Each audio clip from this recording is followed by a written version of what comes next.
Allez, nous sommes là pour vous servir en toute responsabilité en cette nouvelle année 2024. C'est vrai, vous êtes posé beaucoup de questions, celle de savoir pourquoi il y avait interruption avec votre magazine chéri, École de communicateurs. Vous le savez, c'est un magazine de jeunes. Alors, nous avons repris en toute force, avec beaucoup d'énergie, pour parler actualité en République démocratique du Congo. C'est vrai, l'actualité oblige, on doit en discuter, on doit en débattre. Les jeunes qui sont avec moi doivent réfléchir autour de toutes ces questions importantes, notamment l'installation du bureau d'âge à l'Assemblée nationale, qu'attendre de cette législature, création de plusieurs plateformes au sein de l'Union sacrée, à quoi Caméré vise-t-il, parce que vous êtes sans ignorer que Caméré a créé une plateforme politique, dans une autre plateforme politique Union sacrée. On se pose la question, est-ce que Caméré vise-t-il comme ça à la primature? Vous avez aussi suivi des insultes, des attaques venant de partout contre Vital Caméré. Est-ce que l'Union sacrée est-elle fissurée déjà? On en réfléchit aussi autour de la réhabilitation comme ça du gouverneur de la ville-province de Kinshasa, Gentil Ngobila Mbaka, par le ministre de l'Intérieur Peter Kazadi. À cet instant où le Congolais souffre, à cet instant où les Quinois, voulais-je dire, veulent voir clair sur la gestion de la ville-province de Kinshasa, c'est lorsqu'il plaît, il y a inondation partout, de poubelles n'en parlons pas. Pourquoi, en tout cas, la ville est-elle mal gérée, justement? On en réfléchit autour de ce plateau avec John Sassongo, Abed Mukumbi, tous de l'Union sacrée, Rabi Epala et Jonas Champa, de l'opposition, de l'école de communicateurs, bien sûr. Je commence à ma droite. Bonjour, à ma gauche. Bonjour, John, et bienvenue à vous. Merci, Nathan, et bonjour à tous nos différents téléspectateurs qui nous suivent à ce moment. Et merci vraiment de l'honneur que vous me faites sur votre plateau. Très bien. Ça fait très longtemps. C'est une première fois qu'on se rencontre depuis 2024. Bonne année à toi. Merci. Vous aviez accompagné Honoré Voula. J'étais très heureux de vous voir, l'accompagner pour les élections. C'est vrai, il n'a pas été élu, c'est vrai. C'est les combats. Non. Attendez, s'il vous plaît, c'est le combat. Ce n'est pas un problème. Il est au sein de l'Union sacrée. En politique, rien n'est acquis, rien n'est perdu.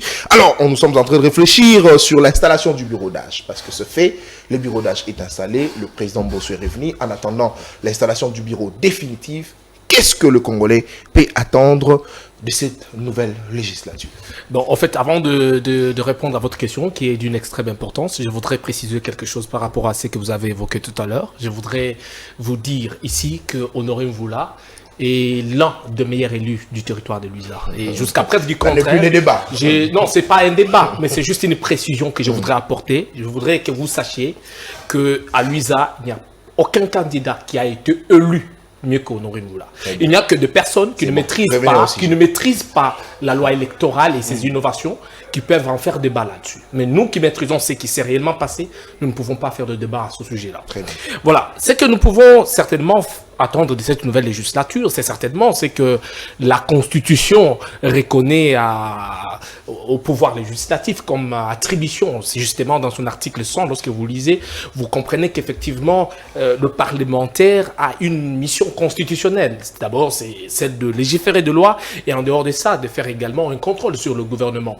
Et personnellement, je crois qu'effectivement, ce que la population attend de cette nouvelle législature, c'est d'abord un contrôle rigoureux par rapport au programme qui sera présenté par le nouveau Premier ministre, qui sera bien évidemment investi par le même Parlement. Et effectivement, nous souhaitons à ce que cette fois-ci, que nos parlementaires ne se limitent pas seulement au niveau de la législation, parce que nous avons vu que depuis ces dernières années, les députés se contentaient que de présenter des propositions de loi et du coup, ils ne s'inquiétaient pas par rapport aux difficultés auxquelles la population était vraiment confrontée. Mais nous sommes de ceux qui pensent qu'effectivement, cette fois-ci, au-delà d'accompagner le chef de l'État, le président de la République, dans sa nouvelle vision qui est justement de relever ce pays qui était déjà enfoncé par le régime de 18 ans, mais le Parlement doit faire un travail sérieux sur le contrôle sur le gouvernement afin de permettre à ce gouvernement d'exécuter son projet. Le Parlement doit faire son travail comme il faut, c'est vrai. Mais John, lorsque vous constatez qu'au sein du Parlement, il y a une trentaine simplement des opposants, enfin de candidats, de députés venant justement de l'opposition, qu'est-ce que ça vous dit? Oui, ça me dit que l'opposition est en perte de vitesse. Ça me dit qu'effectivement la population a compris que cette fois-ci, nous n'avons pas besoin de nous opposer à notre propre développement. Parce que prendre la position de l'opposition pour le moment, c'est prendre la position de ceux qui veulent le recul de notre pays. Actuellement, nous sommes dans un processus où nous voulons ressusciter le pays. Et chaque enfant d'une de ce pays a la responsabilité d'apporter sa pierre à cet édifice. Et la meilleure façon d'apporter sa pierre, c'est apporter sa contribution, sa réflexion par rapport à ce que nous pouvons faire concrètement afin que le pays puisse se retrouver face aux enjeux ou les défis qu'il a relevés.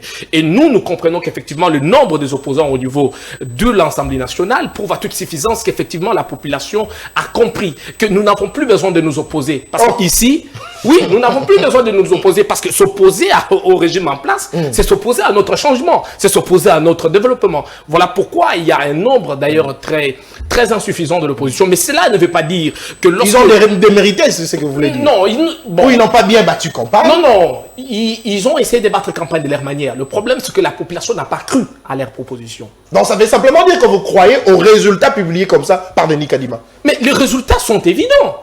C'est pourquoi ils sont là-bas. Donc vous croyez également qu'Honoré Voula a perdu. Non, Honoré Voula... Parce que ici, vous avez dit que le maire élu. L'échec alors autour de Honoré Voula, je ne l'attribue pas à Kadima. Vous devez comprendre. À qui? Non, l'erreur ou l'échec de Honoré Voula est intervenu par rapport au contexte de la loi électorale. Il y a certainement beaucoup d'exigences. Vous devez comprendre une chose. Le président de la CENI avait répondu à cette question.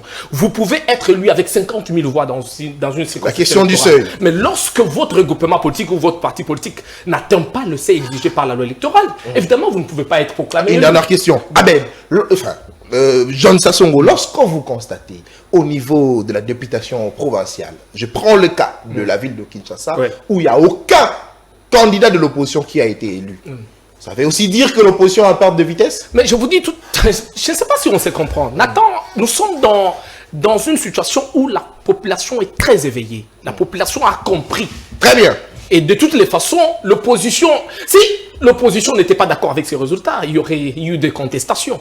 Aucun candidat de l'opposition qui a postulé au niveau de la ville-province de Kinshasa n'a contesté les résultats. C'est parce qu'ils savent qu'effectivement, les résultats qui ont été publiés par la CENI sont des résultats incontestables.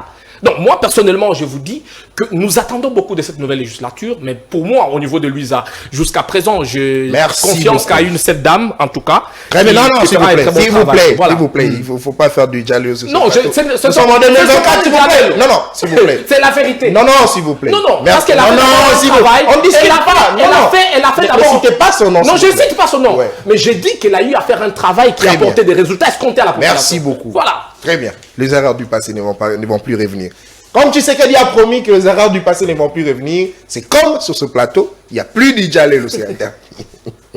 Merci beaucoup. Allez, Rabi Epala, bonjour et bienvenue à vous. Vous avez également le même temps d'antenne de réfléchir sur cette question. Qu'est-ce qu'il faudrait attendre sur cette à cette législature, justement, avec le nombre de députés au sein de l'Assemblée nationale, pour l'opposition et pour l'Union sacrée, le bureau d'âge installé. Est-ce que vous pensez que l'opposition sera, cette fois-ci, vraiment en difficulté de pouvoir prendre la parole et puis s'exprimer librement, proposer des lois pour l'intérêt du pays?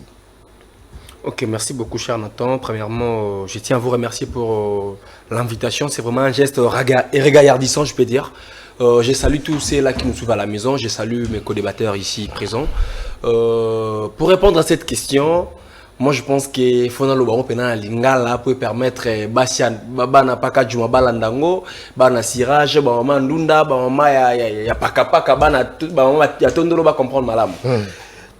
Tango Toko Lobawa. Makambo Italie, nouvelle législature. Il y a un grand qui disait à son temps, du néant, rien ne peut ressortir. Très bien. Alors, vous êtes sans ignorer ici que nous, du côté de l'école des communicateurs, nous sommes de ceux-là, nous sommes ces aigles qui, dès les prolégomènes, n'avions pas eu confiance à ces processus électoraux mis en place par M. Kadima Tshisekedi. Alors, pourquoi on n'avait pas confiance à ces processus? Parce que l'on savait que c'était un processus, donc c'était un truc, une pièce de théâtre bien montée pour permettre à M. Tshisekedi et ses acolytes de se maintenir au pouvoir contre les grés de la population. Alors, aujourd'hui, la chose a été faite et ils sont là. Alors, pour ce qui est des attentes, pour cette nouvelle législature et aussi pour le deuxième mandat de M. Tshisekedi, qui du reste n'est pas légitime, peuple oyanga est à cause de la tête. Peuple a à cause de la tête, pourquoi pas m'battre et ali bateau bali na esika wana na volonté aye peuple te. Parce que peuple a bané ko senga nini? Peuple a senga qui d'abord ba réforme. Il y a mon béco, loi électorale. Peuple a senga qui ba réforme en ce qui concerne les règles du jeu. Oh, il va rabattre dans ma ponomie. Peuple a senga qui ba réforme, mais ça la maté. L'osons avancé. Les trains en marche comme le disent ceux de Peuple a senga qui ba réforme. Peuple a loba qui n'a pas accompagné processus électoral. Oh, malamu, en homme et conscience et que senga a été ba réforme sérieuse et salema. Le corps a ba réforme wana et salema qui était des peuples à Talia lobby était processus au Yakadima et Ali Amoniato n'a pas parce que les peuples avaient compris et les peuples conscients du changement qu'il était n'avaient pas voulu prendre partie de cette pièce de théâtre qui s'organisait déjà pour maintenir M. Tshisekedi au pouvoir comme, nonobstant ses erreurs, nonobstant sa mégestion. Alors, peuple né à ce peu-là qui était, toi accompagné pour chez l'électoral au Nakadimate. Yango anomoni biso mpanzi à l'école des communicateurs, n'a pas honneur tout karabiso, to se retira que l'on a peuple au biso peuple congolais et puis to pesa confiance à bateau anate. Loko la bati ami wana volonté à peuple te. Peuple parle de quoi causer la banque. Alors, Rabi est pas là. Vous parlez du peuple. C'est de l'Union sacrée parle également du peuple. Celui de l'Union sacrée, notre ami John, dit que l'opposition est en perte de vitesse, raison pour laquelle le peuple n'a pas désigné le candidat de l'opposition, raison pour laquelle il y a un faible taux de participation, il y a un faible taux justement de députés au sein de l'Assemblée nationale. Mais vous également, vous parlez du peuple disant que le peuple n'a pas voulu accompagner le processus électoral de Nikadima. Qui dit vrai? Quand je vous dis que le peuple n'a pas voulu accompagner ces processus, donc c'est sur base des chiffres. Allez-y. Par rapport au nombre total d'enrôlés et le nombre total de ceux-là qui sont présentés aux urnes, il n'y a pas équilibre. Il n'y a pas équilibre. Cela montre que le peuple, donc la majorité de ceux-là qui s'étaient partis s'enrôler, ont perdu confiance à ces processus de M. Kadima et ils avaient exigé des réformes et tant que des réformes n'ont pas eu lieu, ils ont préféré se retirer. Déjà, la faible participation en témoigne. La faible participation démontre que les peuples étaient désolidarisés des processus électoraux. La faible participation, peut-être c'est parce que certains ne croyaient pas qu'il y aura élection. Parce que Denis Kadima a insisté qu'il y aura bel et bien élection.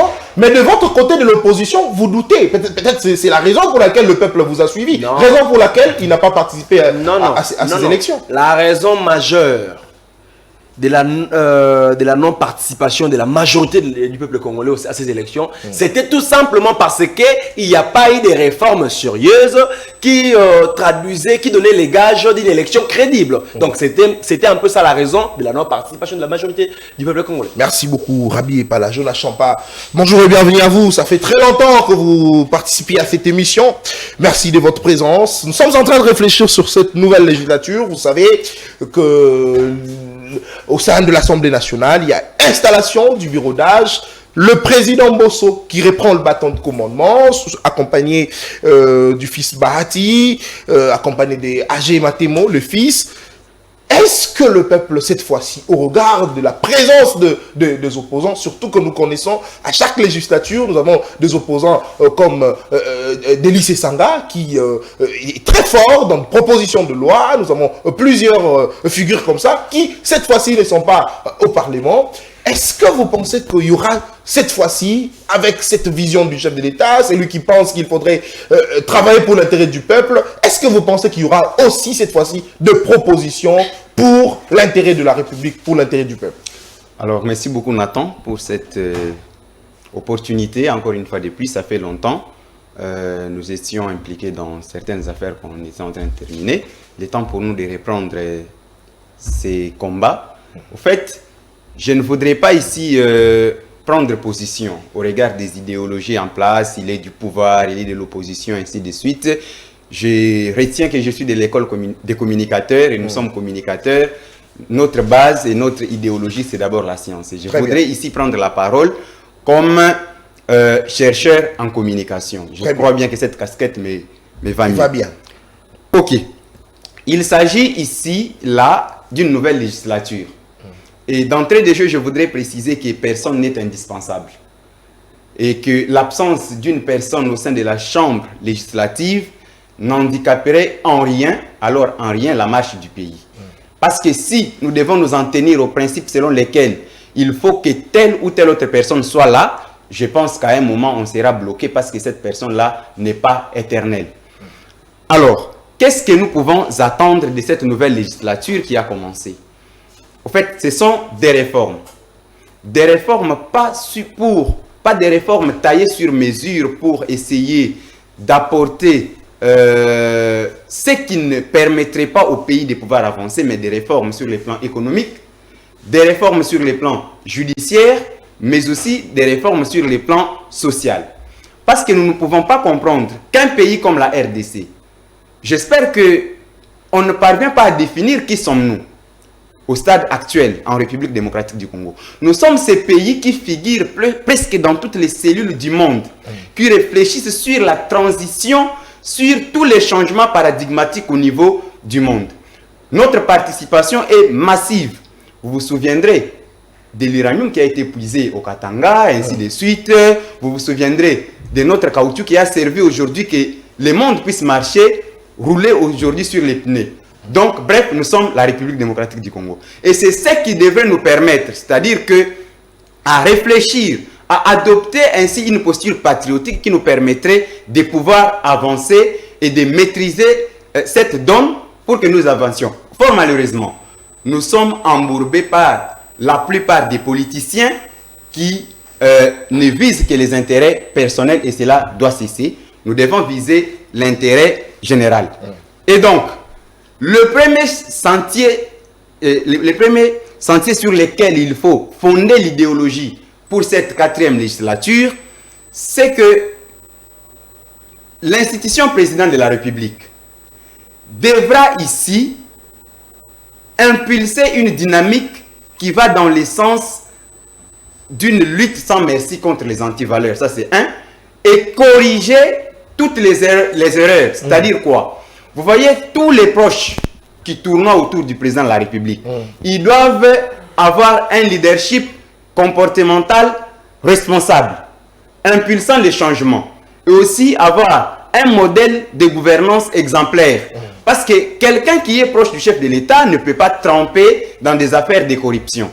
Et s'il faut sanctionner par rapport à la contrainte judiciaire cette personne-là, il ne doit pas y avoir, au fait, une négligence allant dans le sens que quelqu'un est arrêté aujourd'hui, 2-3 jours après, il est libéré et puis il fait sa vie. La suite, on n'en connaît pas, le peuple n'attend pas de cette législature cette façon de fonctionner. Ça doit cesser. Mais aussi, comment pouvons-nous comprendre que les cartels économiques du pays soient détenus par les étrangers? Supposons aujourd'hui que tous les Libanais, que tous les Chinois qui sont ici dans la République de la Gombe, en train de faire leur vie, puissent partir et rentrer chez eux. Quels Congolais tiendront l'économie de ces pays? Mais nous sommes ici en face des gens qui pensent qu'ils doivent être au pouvoir ou qui pensent qu'ils doivent être à l'opposition, mais qui ne proposent pas des réformes structurelles sur base de faire en sorte que ce soit les fils et filles du pays qui tiennent l'économie de cette nation. En ce moment-là, on penserait avoir une économie stable. Mais surtout, nous sommes habitués avec nos députés ici qui entretiennent de Chinois presque partout, sachant qu'ils bénéficient justement de biens venant de ces Chinois. Est-ce que vous pensez qu'ils vont vraiment travailler question que le peuple congolais soit le détenteur justement de cette économie capable de remonter les choses dans notre pays? Alors, je vais revenir sur cet aspect des choses parce que même ces étrangers-là qui tiennent l'économie du pays, la plupart ils les font avec la bénédiction de certains responsables publics. Très bien. Ce qui est quelque chose à condamner. C'est pourquoi le président de la République devra ouvrir l'œil et les bons pour essayer de contraindre ses proches et ceux qui sont au gouvernement et ceux qui sont dans son cabinet et même au niveau des autres services publics de l'État. Parce que, Nathan, nous sommes dans un pays où si les autorités à tous les niveaux que ce soit n'ouvrent pas l'œil pour voir ce qu'il va falloir faire, ce pays ne pourra pas marcher. une autre donne, Nathan, un autre sentier sur lequel le pouvoir public devra reposer pour cette 4e législature, c'est que nous devons arriver à saisir la conscience collective. Parce que le peuple congolais dans son ensemble, la population congolaise dans toutes les provinces, dans toutes les 26 provinces, nous sommes dans une inconscience de tout faire aujourd'hui par l'État sans le moindre effort du peuple bénéficiaire. Alors que la population a une part de responsabilité, le pouvoir public a aussi une part de responsabilité. Et sur cette lancée-là, il faut fusionner les deux. Le pouvoir public doit, si il veut voir la réussite pour ses second et dernier mandats, qu'est-ce que le pouvoir public devra faire? Le pouvoir public doit conscientiser la population et mettre toutes les forces vives au travail pour essayer de voir est-ce que cette population est en mesure de travailler ou elle est finalement paresseuse. Cette paresse doit pouvoir cesser et je voudrais chuter en disant que la gestion des affaires publiques de l'État n'est pas à confondre avec les services privés. Très bien. Merci beaucoup, Jonas Champa. Mesdames et messieurs, vous êtes sur Samuel 13 Télévision. Vous le faites bien. Écho de l'école de communicateur, votre magazine de tout le temps, de tout le jour. Un magazine que vous aimez bien. Et un magazine qui permet justement aux membres de l'école de communicateur, aux jeunes, de pouvoir débattre autour des questions importantes qui relèvent justement de l'intérêt des Congolais. Raison pour laquelle, à ma droite, ils sont tous deux membres de l'école de communicateur. Nous avons Jonas Champa, celui qui vient de prendre la parole, qui est porte-parole de l'école de communicateurs. Nous avons Rabi Epala, qui est également cadre de l'école de communicateurs. En face d'eux, il y a deux jeunes de l'Union Sacrée, notamment John Sassongo et Abel Mukumbi, qui vient de nous rejoindre sur ce plateau. C'est à lui de prendre la parole. Vous êtes très bien habillés, vous deux. Alors, nous sommes en train de réfléchir autour de cette question aussi importante, cette nouvelle législature. Qu'est-ce qu'il faudrait attendre? Parce qu'après la publication de résultats, il y a eu des contestations venant de part et d'autre. C'est vrai, l'opposition a aussi contesté justement le fait que Denis Kadima, selon l'opposition, a nommé des députés. Vous également, du côté Union Sacrée, vous êtes entretués justement, commençant par les partis politiques au pouvoir, l'UDPS. Nous avons constaté de contestations venant de certains cadres de l'UDPS qui auraient pensé qu'il s'agissait ici d'Augustin Kabouya qui avait envoyé de nom à Denis Kadima, question de nommer le député. Il y a eu, c'est vrai, des tiraillements au sein de l'Union Sacrée, mais qu'est-ce qu'il faudrait attendre cette fois-ci avec cette nouvelle législature où les bureaux provisoires est installés de main de maître par Monsieur Christophe Mbosso? Cher Nathan, je ne saurais vous répondre sans toutefois saluer mes compatriotes avec qui je vais partager ces plateaux, sans oublier tous les Congolais qui nous suivent de partout en ces moments, mais aussi le président national de mon parti politique, France des Patriotes, M. Honoré Mvoula, qui nous suit en ces nets moments. Et je tenais également à présenter mes sincères excuses pour le retard avec lequel je suis arrivé sur votre plateau, indépendamment de ma volonté. Vous connaissez les conditions dans lesquelles nous vivons ici dans la capitale quinoise, trop d'embouteillages, donc toutes mes excuses. Trop d'embouteillages, l'Union Sacrée au pouvoir, rien ne marche. Vous devez savoir que, cher Nathan, tout au long de la législature passée, nous avons eu des élus qui ont lieu et place d'être loyaux. En lieu et place d'être loyaux au peuple qui les avait mandatés, en lieu et place d'être loyaux aux institutions de la République, étaient loyaux, malheureusement, à un individu, à un sénateur à vie, pour ne pas parler de M. Joseph Kabila. Heureusement qu'à un certain moment, ils sont revenus à la raison pour témoigner de leur loyauté aux institutions, mais aussi au peuple, tout en rejoignant les bons côtés de l'histoire. Donc aujourd'hui... Les bons côtés de l'histoire qui est l'Union Sacrée. Exactement. Aujourd'hui, le peuple congolais attend des élus de cette législature, de lois, bien évidemment, mais aussi un contrôle parlementaire rigoureux, des lois non taillées sur mesure, mais des lois, bien évidemment, qui répondent aux aspirations de la population congolaise, du peuple congolais. Mais la question fondamentale qu'il faille se poser, c'est celle de savoir si tous ces élus sont l'émanation de la volonté du peuple exprimée librement dans les urnes. C'est ça la plus grande question. Parce qu'un élu ne peut légiférer sur base des aspirations du peuple s'il est l'émanation de cette population. Il est l'émanation de la volonté de cette population. Curieusement, nous avons vu que dans certaines circonscriptions électorales, je l'ai dit sans langue de bois, sans mâcher les mots, il faudrait qu'on se les dise. tout en se regardant droit dans les yeux, que dans certaines circonscriptions électorales, les résultats affichés bureau par bureau à l'issue des opérations de compilation ne correspondent aucunement aux résultats publiés par la CENI. Je vais vous donner l'exemple de la circonscription électorale de l'USA, où j'ai personnellement accompagné M. Honoré Mvula tout au long de la campagne électorale du président national. Nous avons l'Union sacrée c'est plein, c'est ça. Nous avons sérieusement bâti campagne. Nous avons drainé de foules tout au long de nos descentes que nous avons effectuées dans tous les 7 secteurs qui composent ces territoires. Nous avons mobilisé lors de l'arrivée du président de la République dans le cadre de sa tournée électorale. Chose étonnante, à notre grande surprise, on nous a attribué 8000 voix. Mais pourtant, alors quand on va parler ici de la question du seuil, est-ce que vous en avez aussi la maîtrise? Évidemment, vous en connaissez. Nous avons atteint le seuil, nous avons calculé tout ça. Nous étions avec des techniciens, avec les avocats, qui nous ont fait comprendre, bien évidemment, que les 8000 voix que nous avons obtenues ne correspondent nullement aux fiches des résultats issus des bureaux du vote qui nous renseignent que nous avons obtenu 18 000 voix. Certainement, il y a eu des élections. Nous avons connu des élections libres, apaisées, inclusives, qui ont permis même aux Congolais vivant à la diaspora de pouvoir exercer leurs droits civiques. Très bien. Mais il faudrait également souligner qu'il y a eu certaines erreurs matérielles qui sont intervenues ou survenues tout au long des opérations de compilation. Prenons les cas de la circonscription électorale de Kindouville, où nous avons M. Pascal Bitika, le vice-ministre du plan. Non, s'il vous plaît. Il ne faudrait pas que vos exemples puissent être là, ciblés vers une seule personne, un seul coin. Mais il faudrait que les exemples...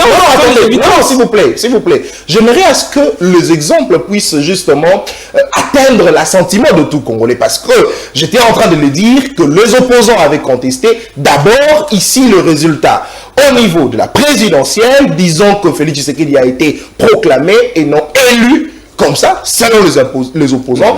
Et après la publication au niveau national des députés nationaux, il y a eu contestation. C'est vrai au sein de l'opposition, mais aussi au sein de l'Union sacrée, j'ai évoqué le cas de l'UDPS parti au pouvoir. Il ne faudrait pas que vos exemples puissent être d'un côté. Bien que je ne suis pas journaliste, mais je tiens quand même à vous poser cette question. De quels opposants parlez-vous?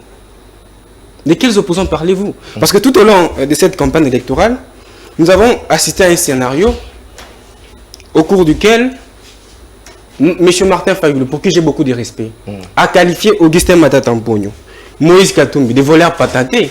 Non, il n'a pas cité. Il n'a pas cité normalement. C'est ça la différence. Les débats étaient autour de la candidature commune. Il a dit que je suis le candidat commun au regard de mon profil. Très bien. Et je ne peux à aucun cas désister en faveur des voleurs patentés. Et Martin Fayulu et Moïse Katumbi, Matata Mponyo, à leur tour, ont qualifié Martin Fayulu d'avoir été corrompu avec 5 millions de dollars. Donc, l'opposition qui s'est tiraillée pendant la campagne se met autour d'une table pour contester les présidents réellement élus. Ça, c'est une absurdité. Très bien, merci beaucoup. C'est illogique, s'il vous plaît. Merci beaucoup. Je vais chuter par là. Non, je vais revenir à vous. Vous êtes venu en retard, subissez. Allez, nous allons réfléchir cette fois-ci autour de la création d'une plateforme politique au sein de la plateforme politique Union Sacrée. Vous savez, Vital Kamerhe a créé le PCR, cette plateforme politique au sein de l'Union Sacrée, et après cette création, il y a eu des réactions venant de la part comme ça de certains membres du présidium de l'Union Sacrée qui pensent que Vital Kamerhe, en tout cas, a quitté la vision comme ça du chef de l'État pour créer sa plateforme politique. Pourtant, l'Union Sacrée a justement l'objectif d'accompagner le chef de l'État. Alors, je reviens à vous, John Sassongo, vous avez la parole en 2 minutes pour réfléchir sur cette question.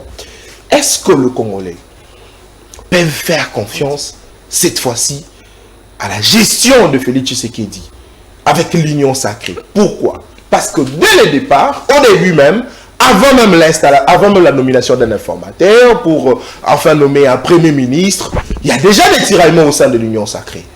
Je rappelle ici sur ce plateau que le jour de la plénière, Vital Kamerhe est hué par certains militants de partis politiques présents à l'Assemblée nationale. Pourquoi? Simplement parce qu'il a créé une plateforme au sein de l'Union Sacrée qui, selon eux, cette plateforme n'est pas dans la vision du chef de l'État. Est-ce que le Congolais peut faire confiance à l'Union sacrée? Aujourd'hui déjà, les tiraillements commencent. Monsieur Lanton, on me posait la question de savoir si le Congolais aujourd'hui peut faire confiance au président de la République, Félix-Antoine Tshisekedi. C'est comme si vous me demandez d'éclairer le jour avec la lumière. Parce qu'effectivement, la confiance de la population vis-à-vis du président Félix Tshisekedi a été démontrée lors de la tenue des élections. En portant juste le choix sur la personne de M. Félix Tshisekedi, c'est déjà une preuve évidente qui prouve qu'effectivement, cette population fait confiance au président de la République. Mais en ce qui concerne la question de la création du plateforme de Vital Kamerhe, vous devez comprendre une chose. Il faut arrêter de faire des procès d'intention aux gens. Moi, je n'aime pas faire des procès d'intention lorsque les arguments qui sont présentés par la plupart de ceux qui essayent de condamner ce qui se passe aujourd'hui dans l'Union sacrée reposent que sur des spéculations qui n'ont aucun fondement. Vous devez comprendre que l'Union sacrée est centrée sur la vision du chef de l'État. Et dans l'Union sacrée... C'est quoi cette vision? Cette vision, c'est celle qui a été présentée par le président de la République lors de sa campagne. C'était quoi? C'était quoi? On n'a rien saisi. Non, mais tu peux nous pose la question si vous étiez où, parce que c'était vraiment au vu de... Bon, c'est aussi l'occasion de nous clarifier. Voilà, la vision du chef de l'État était justement de bâtir au cœur de l'Afrique un Congo digne, un Congo prospère, un Congo qui fait beau vivre. Et sa vision repose sur cette grande lutte, effectivement, que nous sommes en train de soutenir et que la population a accepté d'apporter son soutien. Alors, vous devez comprendre que l'Union sacrée n'est pas un parti politique. L'Union sacrée est une plateforme qui regorge... Plateforme politique, je l'ai dit. Qui regorge plusieurs partis politiques qui ont accepté d'adhérer dans la vision du chef de l'État. Et vous devez comprendre qu'effectivement, lorsqu'on adhère dans l'Union sacrée, nous acceptons d'accompagner le président de la République dans sa vision. Très bien. Mais notre accompagnement ne repose pas seulement sur la simple présence de telle ou telle autre personne au niveau de l'Assemblée nationale. Non, notre accompagnement, c'est par rapport aux propositions que nous pouvons présenter au chef de l'État par rapport à la matérialisation de sa vision. Très bien. Mais lorsqu'il y a 2 ou 3 personnes qui se mettent ensemble pour réfléchir sur certaines questions qui relèvent justement de la concrétisation de la vision du chef de l'État, et vous commencez à lui prêter des intentions. Non. Donc, ça veut dire, selon vous, vous pensez que Vital Kamerhe s'est levé pour concrétiser la vision du chef de l'État? Moi, je tiens Vital Kamerhe à mot. Lorsqu'on a posé des questions, il vous a répondu. Mais les politiques sont comme ça, ils vous répondent et puis après c'est d'autres choses. Moi je pose la question parce que beaucoup de ceux qui essayent de dire que non, Vital Kamerhe a peut-être une mémoire derrière cette plateforme, est-ce que c'est interdit qu'il devienne Premier ministre? C'est pas interdit. Est-ce que c'est un sacrilège d'un enfant du pays arriver, bien sûr, Vital Kamerhe est vice-premier ministre dans son pays. C'est pas une mince affaire. Il est vice-ministre de l'économie. C'est quoi son bilan?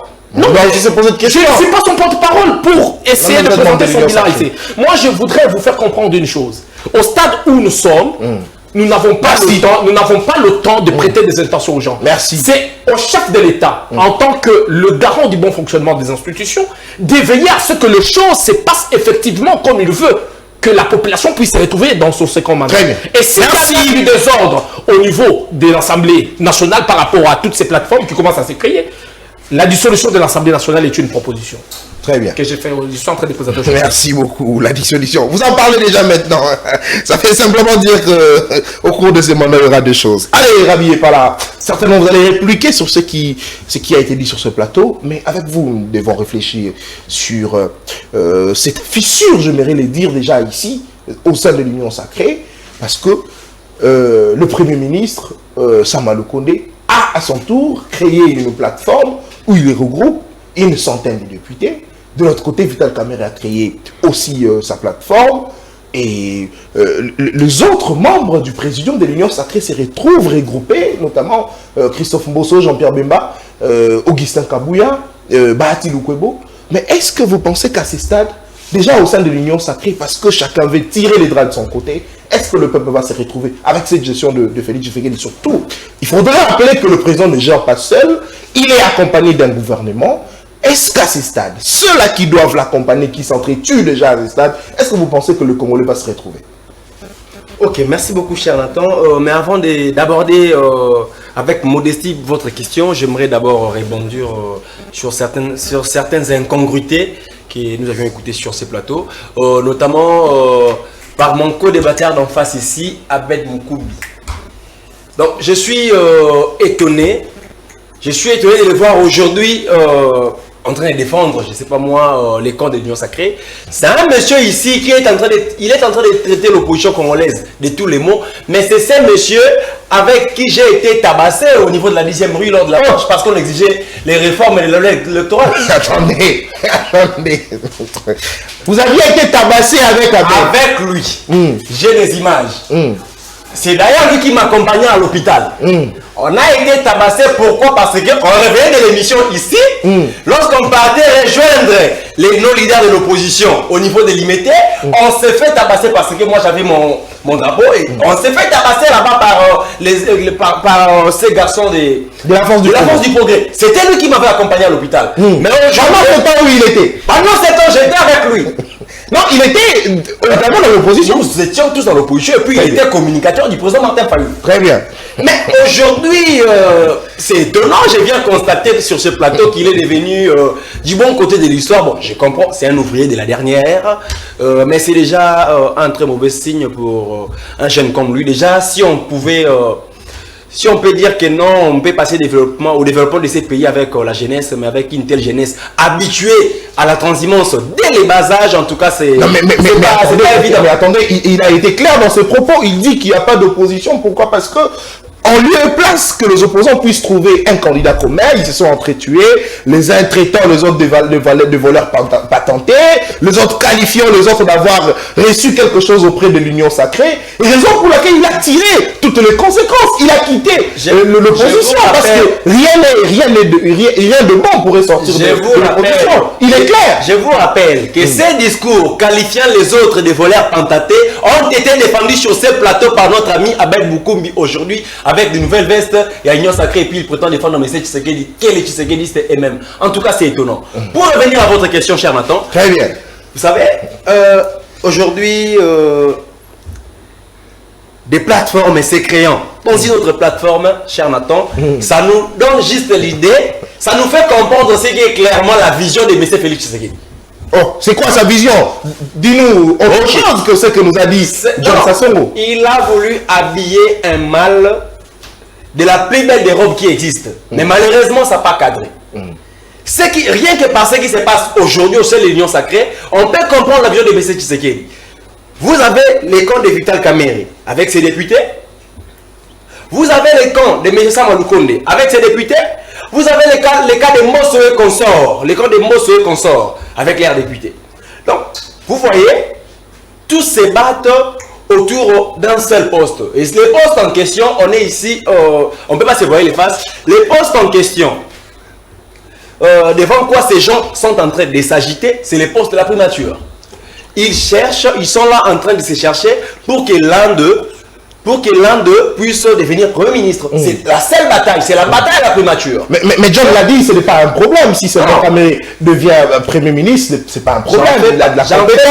C'est d'ailleurs un VPM de l'économie. Ce n'est pas un problème. Rentrons dans l'idée initiale de la création de l'Union Sacrée, ils avaient dit que non, ils sont là pour soutenir la vision du chef de l'État. La vision du chef de l'État. Mais aujourd'hui, c'est quoi? On a compris c'est quoi la vision du chef de l'État. La vision du chef de l'État, c'est Zoa au milieu là. Oh!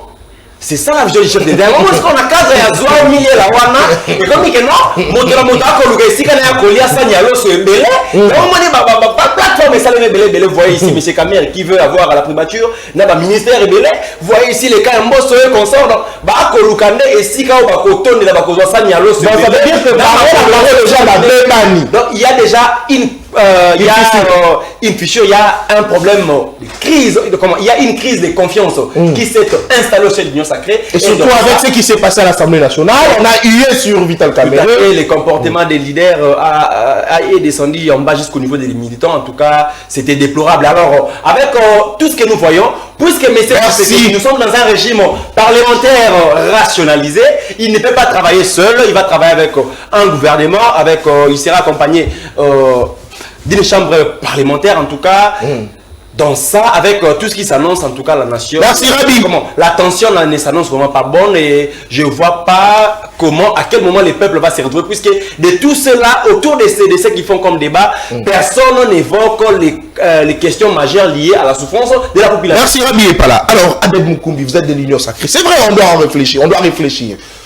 L'Union Sacrée, cette plateforme politique qui soutient, qui a soutenu le chef de l'État. L'Union Sacrée, avec un coordonnateur qui est Christophe Mbosso, et puis le membre du Présidium.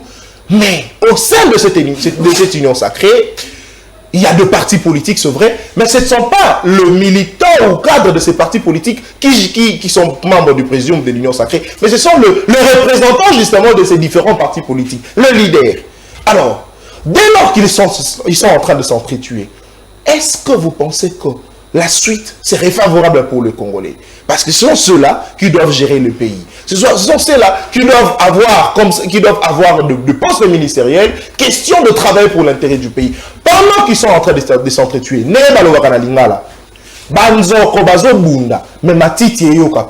est-ce que vous pensez que le Congolais vont se retrouver avec tout ce qui se passe au sein de l'Union Sacrée? Cher ami Nathan, avant de répondre à votre question, j'aimerais rebondir sur ce qui a été dit. J'affirme et j'assume sur ce plateau que j'ai marché aux côtés des opposants pour exiger la réforme de la loi électorale, pour exiger la réforme de la Cour constitutionnelle. L'honnêteté oblige. L'honnêteté oblige. Nous avons marché pour dire que nous n'irons pas aux élections tant que le fichier électoral ne sera pas audité par un cabinet d'experts international. Mais la décision de ne pas déposer la candidature, ou encore de ne pas déposer les candidatures à tous les niveaux, est une décision qui a été prise en collégialité par le bureau national de décider. Mais dès lors que M. Martin Fayulu, pour qui j'ai beaucoup de respect, est revenu à sa décision, sans toutefois consulter le bureau national, alors que nous avions tous levé l'option de ne pas déposer, voulez-vous que nous, qui avions des ambitions politiques, moi je devrais être candidat au conseil communal, mais j'ai renoncé à cette ambition pour suivre la ligne directive donnée par le parti. Mais le président national est la première personne à violer cette ligne. Donc vous pensez que... Voulez-vous que je continue? Fayulu est allé déposer sa candidature sans vous consulter, vous? Exactement. Sans consulter le bureau politique. Nous avions déjà, je peux vous lire tous les tweets qu'avait fait le président Martin Fayulu, pour qui j'ai beaucoup de respect. Il était mentionné clairement que l'audit du fichier était une condition sine qua non avant d'aller aux élections. Mais avons-nous audité le fichier avant d'aller aux élections? Non. Et qu'est-ce qui pouvait bien motiver le fait qu'ils partent aux élections sans toutefois aligner les députés, alors que nous sommes bien évidemment dans un régime qui exige au président d'avoir une majorité parlementaire pour bien diriger, pour éviter qu'il y ait blocage comme ce fut le cas tout au long du mandat passé. Donc aujourd'hui, moi je pense que c'est un faux débat. Aujourd'hui, le débat devrait tourner autour, bien évidemment, de la gratuité de l'enseignement. Comment pérenniser aujourd'hui? Ça n'empêche pas de nous poser des questions. Aujourd'hui, il y a des idées. S'il vous plaît, lorsque vous avez décidé de quitter Fayulu, parce que vous l'avez accompagné, vous vous êtes battu avec lui, question d'auditer le fichier électoral justement. Alors lorsque vous avez quitté, vous êtes allé où vous êtes aujourd'hui. Est-ce qu'il y a eu d'audit du fichier électoral? Non, mais cher Nathan, aujourd'hui vous devez savoir que notre combat est soutenu ou encore est porté par le peuple. Lorsque M. Martin S'il vous plaît, soyez tolérants, on y va. Lorsque M. Martin Fayulu a décidé d'aller déposer, alors que nous avions levé l'option de ne pas déposer, je suis revenu vers ma base, vers la population, qui m'a tant soutenu pour leur poser la question si je devais continuer mon combat aux côtés de Martin Fayulu. La population m'a répondu ceci. Très cher Abed, nous avons vu la volonté politique dans les chefs du président Félix-Antoine Tshisekedi. Vous devez vous aligner derrière lui. Regardez seulement en 5 ans. Il a appliqué la gratuité de l'enseignement qui a permis à plus de 5 millions d'enfants de regagner ou encore de retrouver le chemin de l'école. Alors, Abed, s'il vous plaît. Pendant ces 5 ans qu'il a appliqué la gratuité de l'enseignement, vous étiez à l'opposition, vous critiquez. Est-ce que vous ne voyez pas comment cette gratuité de l'enseignement a été appliquée? Mais vous critiquez? Non, mais étiez-vous manipulé? Étiez-vous, excusez-moi de le dire, inconscient de ne pas savoir qu'il y a 5 millions d'enfants qui ont rejoint le banc de l'école parce que vous critiquez? Il n'est pas question de manipulation, cher Nathan. Moi, je pense que, je l'ai toujours dit et je ne cesserai de le dire, il y avait un déficit communicationnel au sein de l'Union sacrée, c'est-à-dire les actions du chef de l'État n'étaient pas en quelque sorte vulgarisées comme il se devait. Mais lorsque je suivis les discours du chef de l'État sur l'état de la nation, qui a révélé que 7800 écoles ont été, 7800 salles de classe ont été construites dans le cadre du projet des 145 territoires. 700 centres de santé ont été construits dans le cadre du projet de développement des 145 territoires. Et aujourd'hui, ces projets, bien évidemment, consacrent dans son deuxième volet la construction des routes et des dessertes agricoles, qui va bien évidemment faciliter la circulation de la production locale. Donc aujourd'hui, moi je pense que nos amis de l'opposition doivent bien évidemment digérer leur défaite et se mettre ensemble et se mettre autour d'une table pour bien évidemment soutenir la vision du chef de l'État. Merci beaucoup. Nous subissons une agression injuste de la part du Rwanda. Aujourd'hui, vous allez en Ukraine. Un opposant ne vous dira jamais que Zelensky doit quitter le pouvoir. Ils mettent d'abord leurs égos, leurs prétentions politiques de côté. Mais la situation de l'Ukraine n'est pas le cas ici. Nous sommes agressés, l'Ukraine est agressée. Non, mais attendez. C'est quoi la différence? Nous sommes tous agressés. Attendez, la situation de l'Ukraine n'est pas... Je vais répondre. Merci beaucoup. Une minute. Je ne vais pas répondre à la question, cher Nathan. La question est entrée à la création de la plateforme PCR. Vous êtes emporté dans le cadre. Aujourd'hui, il n'est pas interdit au Congolais. Après avoir subi le choc. Il n'est pas interdit au Congolais de se réunir. Mais moi, je juge un peu inopportun de créer une plateforme alors que nous sommes tous dans l'Union sacrée. Si vous avez des propositions à faire au chef de l'État pour bien évidemment la réussite de son second quinquennat, faites-le au sein de l'Union sacrée, sous la casquette de l'Union sacrée. Merci. Donc aujourd'hui, ils peuvent beau se réunir, mais le pouvoir des nominations revient au chef de l'État. Merci beaucoup, Abed Mukumbi. Allez, c'est très bien réfléchi. Merci beaucoup. C'est un baptême de feu pour vous. Quitter l'opposition, aller à l'Union sacrée, ça c'est très bien. Mais surtout, je connais, il y a plusieurs qui ont fui après avoir changé d'écran. Ils ne passent plus dans des émissions. Merci beaucoup.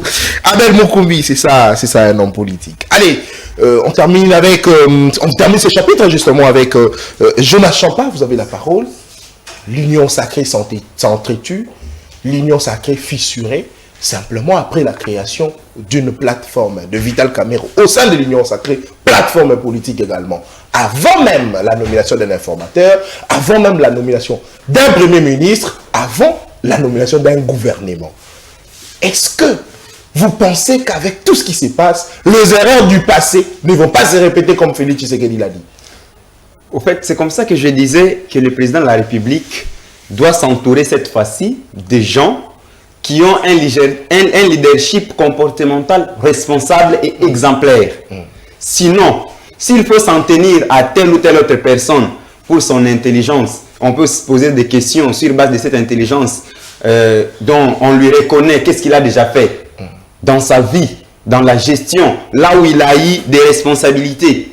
Qu'est-ce qu'il a fait, quelles réformes il a mené, des réformes qui ont changer la donne dans ce secteur-là. Si on peut se poser des questions sur ces principes-là, je trouve que ça serait mieux. Au lieu de discuter sur des noms tels créer une plateforme politique, au lieu de parler des noms des personnes, moi je préfère discuter principes. Parce que je trouve que c'est un peu mieux. Allez-y. C'est quoi le profil d'un bon premier ministre?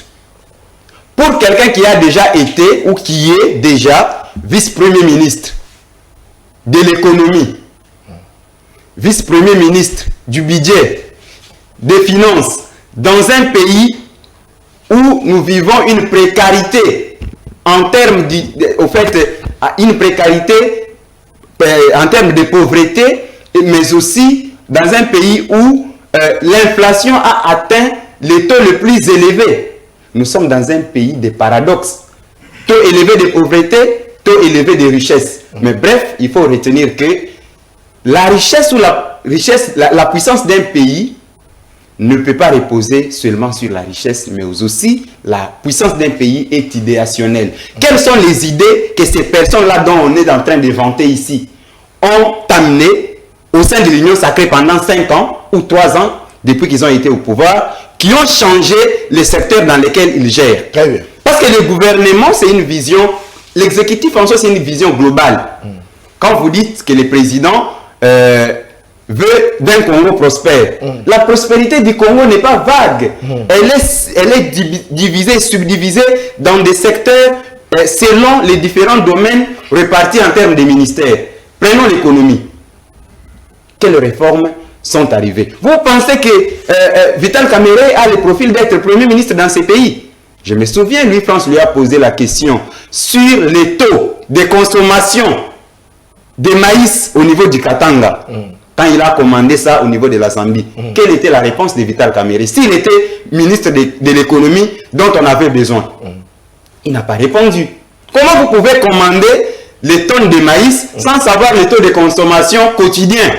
Nos amis ont-ils également mangé ou ont-ils acheté également ce maïs? Au fait, c'est sur ces points-là précis qu'on devra réfléchir. Très bien. Le président de la République doit de lui-même mener des investigations pour juger les comportements de chacun des membres qu'il a accompagnés autour de son premier quinquennat. Il ne suffit pas ici. Il faut évaluer. Il faut évaluer chacun. Et comme ça, il peut juger de l'opportunité ou non de nommer tel ou tel autre poste de responsabilité. Nathan, ce pays n'appartient pas au parti politique parce qu'il n'est pas imposé à tout Congolais d'être politicien. Ou tout le monde n'est pas appelé à faire la politique. Mais je pense que le pays revient aux Congolais. Et tout Congolais a au fait ses droits de briguer tous les postes à tous les niveaux. Très bien. Si le président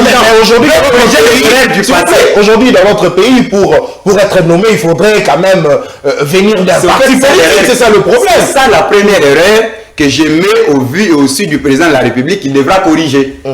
Il ne faut pas nommer que ceux qui sont dans des partis politiques, du moins s'il y a des compétences. Mais à partir du moment où un regroupement politique a une majorité au niveau de l'Assemblée nationale et que dans ces regroupements, il n'y a pas sur les bases de critères qui déterminent le profil d'un bon Premier ministre qui doit s'adapter, être en adéquation avec les enjeux actuels du pays sur les défis qui attendent ces nouveaux quinquennats. Si dans ces regroupements-là, il n'y a pas quelqu'un qui soit à même de relever les défis, Nathan, je ne pense pas que c'est opportun de pouvoir puiser parce qu'ils ont la majorité. Très bien. Et c'est à ces moments-là. Maintenant, je voudrais relever une chose. Rapidement, vous dites, en 30 secondes. vous étiez, je prends l'épisode où vous étiez au sein de l'opposition. Je voudrais faire une proposition ici aux opposants. S'ils veulent gagner la bataille contre les pouvoirs, je ne parle pas du pouvoir de Tshisekedi. Les idées que je dis aujourd'hui, que je donne aujourd'hui, ne sont pas forcément pour mes contemporains. Ça pourrait être utilisé dans les jours à venir. Très bien.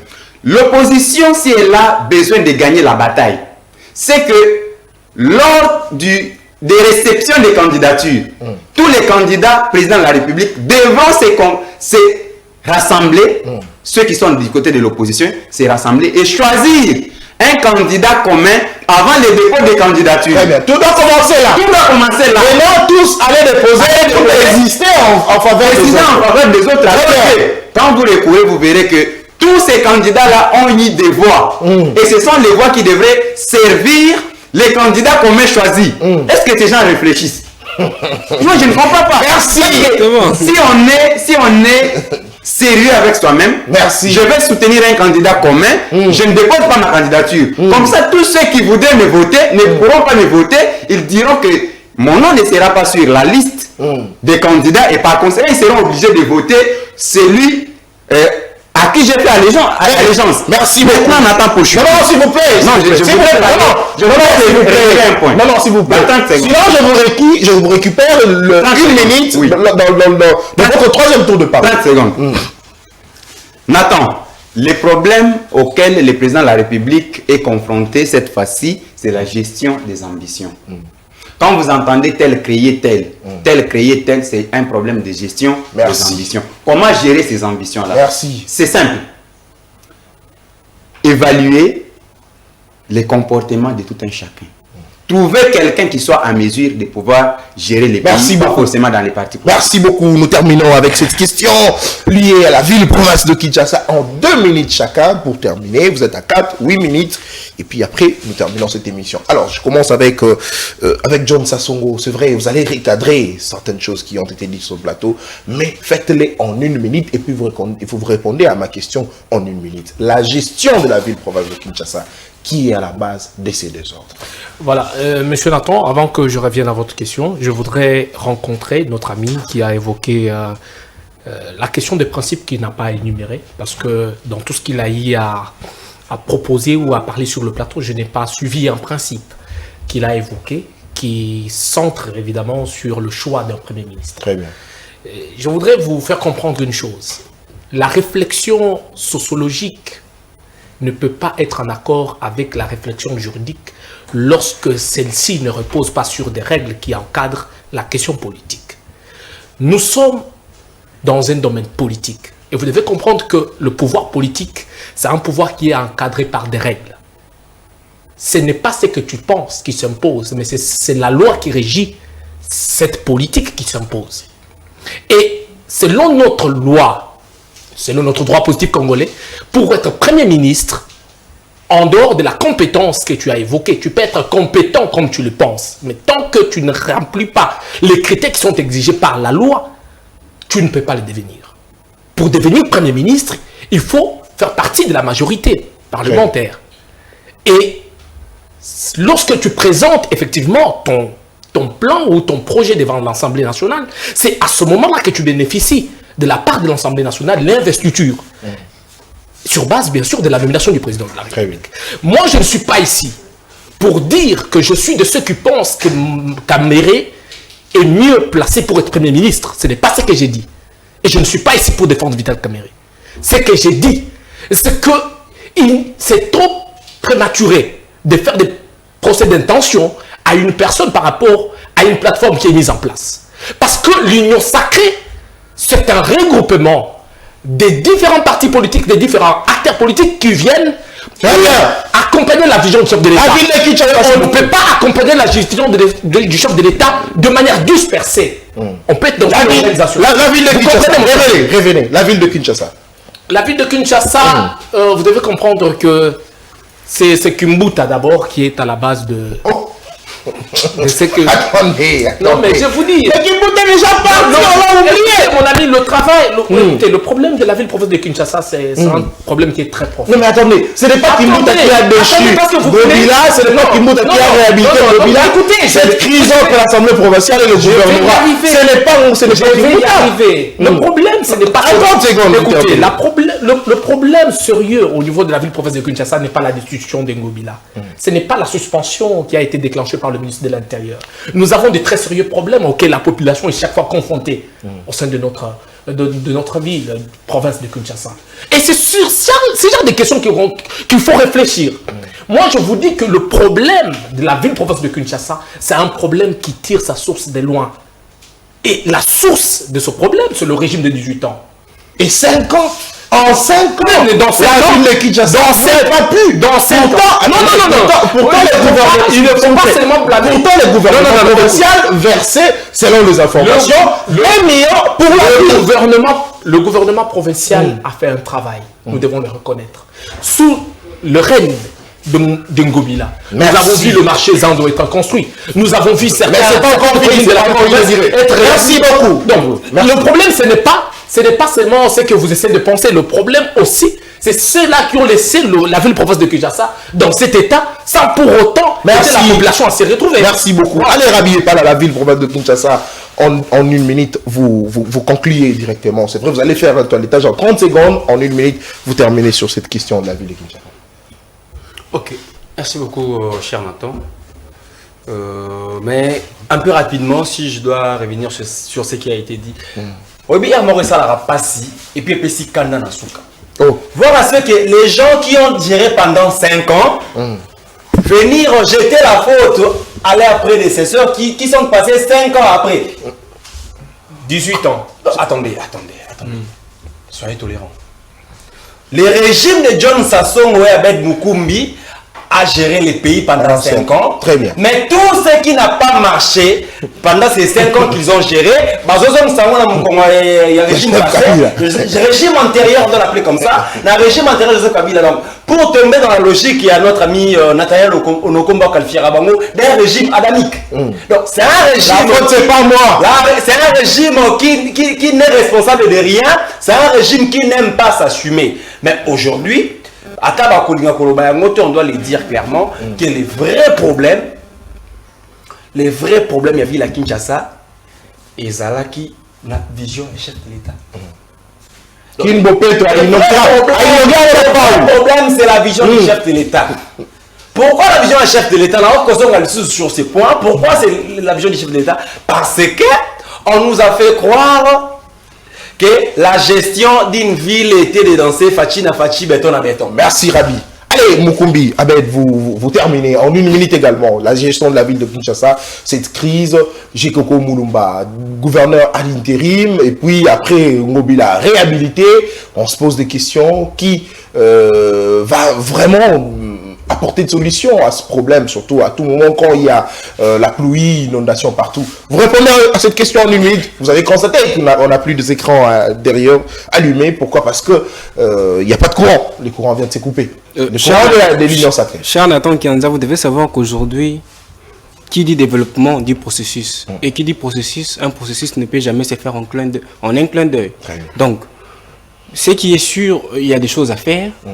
Et il faudrait également d'un côté accepter qu'il y a des avancées significatives depuis l'avènement de M. Ngobila à la tête de la ville. Mais aujourd'hui, attendez, c'est quoi la rentabilité? C'est quoi les retombées de la réhabilitation ou de la non-réhabilitation de M. Ngobila dans l'assiette, dans la vie sociale des Congolais? Aujourd'hui, les débats devraient tourner autour, moi je pense que sur comment pérenniser la gratuité de l'enseignement par exemple, comment pérenniser la gratuité de maternité. Merci beaucoup. Qui sera effective. Attendez, s'il vous plaît. Comment pérenniser la gratuité de la maternité. Merci. Attendez, je vais conclure en disant ceci, s'il vous plaît. Je vais mettre en garde. Vous savez, au sein de la circonscription de Lukunga, il y a des élus, il y a des gens qui ont sérieusement bâti campagne, à l'occurrence, Maître Kennedy Katasi. Attendez, nous sommes en 2024, les erreurs du passé ne vont plus se répondre. Allez, on termine avec... s'il vous plaît. Nous terminons avec Jonas Champa. En 1 minute. Je voudrais dire à Dion que je ne suis pas responsable de ton problème auditif et de ton manque de compréhension. Je n'ai pas compris. Tout ce que tu as dit, tu n'as pas compris. Tu s'il vous plaît, je suis un juriste qui maîtrise des contextes juridiques que tu maîtrises pas. S'il vous plaît, nous sommes à la fin. Nous sommes à la fin. Nous sommes à la fin de l'émission, s'il vous plaît. Vous le laissez terminer. En 1 minute, la ville de Kinshasa. La ville de Kinshasa. Je ne suis pas responsable de ton... Non, il faut être... S'il vous plaît. Non, s'il vous plaît, John. Nous sommes à la fin. Non, tu dois tu ne maîtrises pas, tu dois l'admettre. Attendez, s'il vous plaît. Alors, nous terminons cette émission prochainement, si vous voulez bien, vous allez encore revenir débattre. Soyez calme, terminez. Je ne voudrais pas ici terminer cette émission sans souhaiter un heureux anniversaire à Maria Kissina, qui fête ces nombres d'années de gloire, que cette année puisse t'apporter beaucoup de choses. Très bien. Toutes les bonnes choses du monde. Merci. John, je ne suis pas responsable de ton problème. Il y a un cas de... Non, s'il vous plaît. Il y a un élu. S'il vous plaît. Alors, attendez, s'il vous plaît. C'est un désordre de gérer le pays. Non, c'est un désordre, s'il vous plaît. Allez, c'est un désordre. Non, s'il vous plaît. C'est comme ça que tu veux gérer le pays. Non, c'est à la CENI, c'est à la Cour constitutionnelle, cher ami. Non, mais il y a... Non, je ne vous permets pas. Je ne vous permets pas. Allez-y. Alors, quand moi je dis qu'il faut trouver un oiseau rare, pas que dans la majorité, être dans la majorité veut dire quoi? Nous sommes un parti politique, je prends l'exemple de l'UDPS, qui a le plus de députés. S'il faut que l'UDPS ait un premier ministre, si on trouve selon les critères qui seront élaborés, parce que ce n'est pas à moi d'élaborer les critères, c'est au président de la République au vu des enjeux du pays. Ok? Lorsqu'on regarde que dans la configuration de l'UDPS, il n'y a personne, on peut recourir auprès de toute la population, même auprès des autres personnes qui ne sont pas forcément membres du parti, mais qui peuvent apporter leur expertise au sein de l'appareil de gouvernement. Très bien. La ville de Kinshasa. Non, c'est une suggestion. Non, s'il vous plaît. Pas de suggestion, pas suggestion. S'il vous plaît. La ville de Kinshasa. Alors, la ville de Kinshasa. Cette ville a des problèmes sérieux. Nous avons des routes secondaires. Aujourd'hui, combien de routes secondaires ont été construites? Combien de kilomètres? Adèle nous a parlé du projet 145 territoires. La ville de Kinshasa. En fait, le projet 145. Merci. Merci. Les routes qui rallient plusieurs provinces. Merci beaucoup. Allez, madame, messieurs, merci à vous tous de nous avoir suivis. C'était pour moi le plaisir de vous présenter cette émission. Vous le savez, cette fois-ci, le look, c'est en chemise blanche et cravate noire pour cette émission. Allez, on se salue. Voilà.